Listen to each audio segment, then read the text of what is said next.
Okay, here we are on the eve of the Wisconsin primary. Very big primary coming up tomorrow in Wisconsin.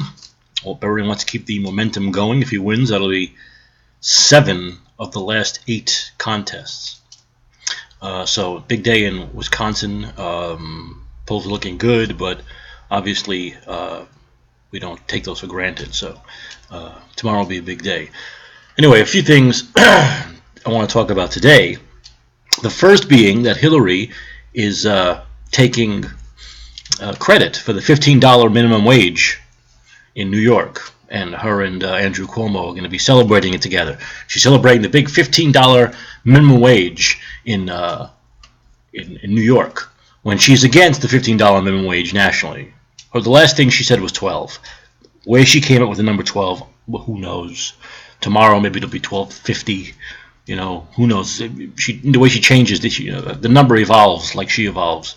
So the last thing she said was 12. In fact, in one of the debates, there was a big back and forth between Bernie and O'Malley, who both believed in 15, and Hillary, who said, no, it's got to be 12. 15 is unrealistic. 12 is realistic. 15 is unrealistic. But here she is in New York screaming, and she's probably come to California, where $15 was also passed by Jerry Brown, and go for another victory lap, as though she is the champion of the $15 minimum wage. She's not the champion of the $15 minimum wage at all.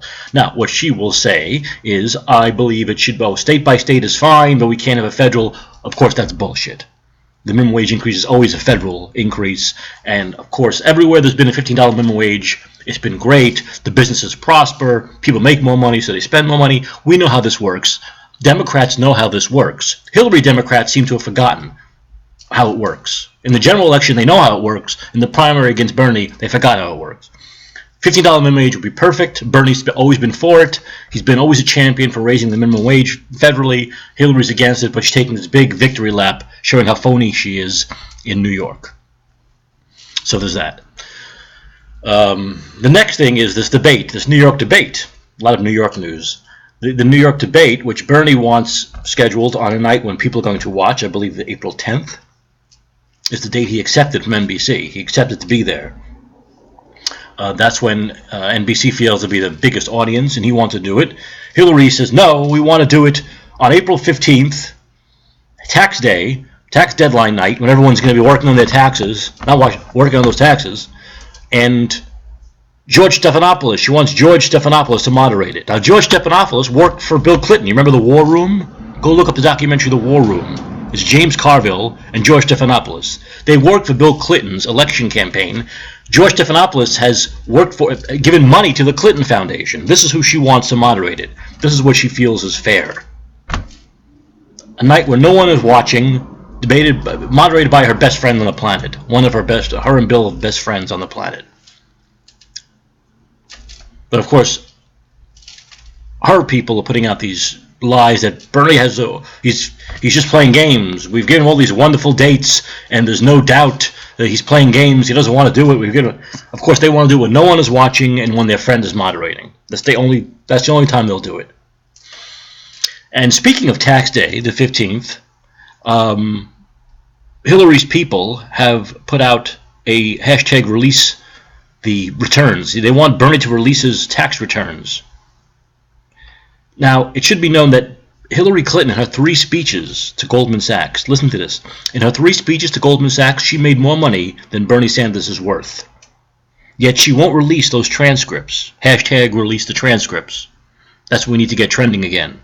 She won't release those transcripts of what she said that earned her more money than Bernie Sanders is worth. Basically more money than 99% of us are worth. She doesn't want to put out those transcripts, but she wants him to release his tax returns, which is basically an ordinary guy's tax returns. You know, almost be like just a middle-class person putting out their normal tax returns.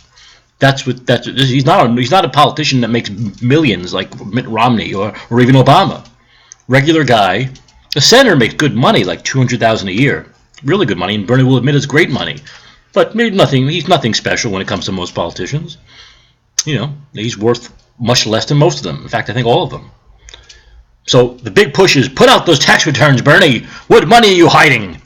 What money are you hiding? You've got $10 under the sofa? How about the $20 in your sock? That she's got to put out. But she doesn't want to release the transcripts, the 3 transcripts that netted her more than his money he's worth in his whole fucking life. That she doesn't want to put out. That can be hidden. So you see the games they're playing. They're sinking, they're sliding. They know it, so they have to make these games. Let's do a debate when no one is watching, debate about my best buddy. Put out your tax returns, but I'm not going to show the transcripts. You know, I'm going to be the champion of the $15 minimum wage in New York when all I want is a $12 minimum wage federally, not $15. So this is the games that we're playing. And these games are going to be played until June 7th when she drops out after he wins California. It's over for her. That's it. She dropped out on June 7th, by the way, in 2008. How ironic is that? She could be dropping out on the same day.